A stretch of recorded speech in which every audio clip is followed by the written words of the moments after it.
oimore. Wadhi mbele gi weche manyien. Ng'ata achiel owito ngimane ka mwandu mapok oyangi, nengogi olal e mach ma omuoch Jangwani e kar dak ma Mathare, kendo weyo jodak kod kuyo kaachiel kod lal makore lach. Kaka Cynthia Onyango leronwa, apisa mag obila mawuok Utalii Nairobi osechako timo pedha ewi gima nokelo mach makamano ma oweyo ute moyo 45 ka owang' ma olokre mirni. E kar thieth ma Kenyatta, Joyce Maweya rango machiegni ngima nyithinde ariyo, Gabriel Muo Mulinge ma jahigni 5 kaachiel kod Daniel Mumo ma jahigni 2 kod nus, magie sani ngimagi nitiere e kind akuru kod asumbi.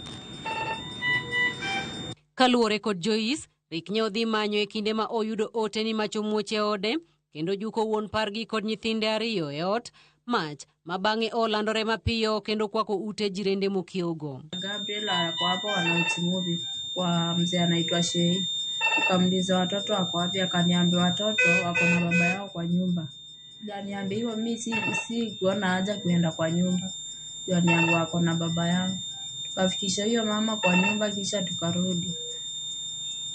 Kurudi tulikuja kusimama kwa mama anaitwa Mabenja. Wakaanza kuongea na wale mama wawili tulikuwa nao. After 30 minutes ndio nilisikia nduru wanasema moto. Mama anaitwa Kadha akaniambia hiyo moto inatoka saidi ya kwangu.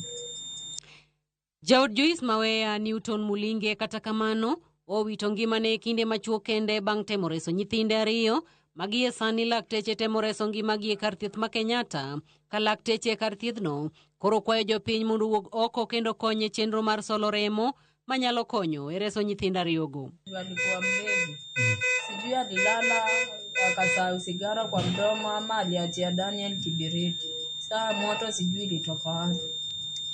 Vile alikuwa anaongea, nilimuuliza moto ilitoka wapi, akaniambia yeye alistukia tu moto imejaa kwa nyumba. Akakuaoni hata mlango, akamwacha wakufia hapo.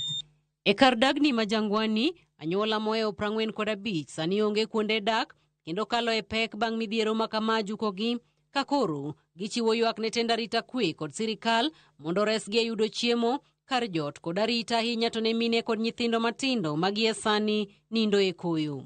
Tumekaa hapa since tuchomekewe siku 4 saa hii nje. Hatujaona mtu yeyote anakuja kutusaidia. Sasa mabiongozi yetu tunawaomba watokeleze, watusaidie, wamama walale kwa nyumba, watoto wavae nguo, Monday ni shule. Watoto nguo zilichomeka yote, hakuna kitu.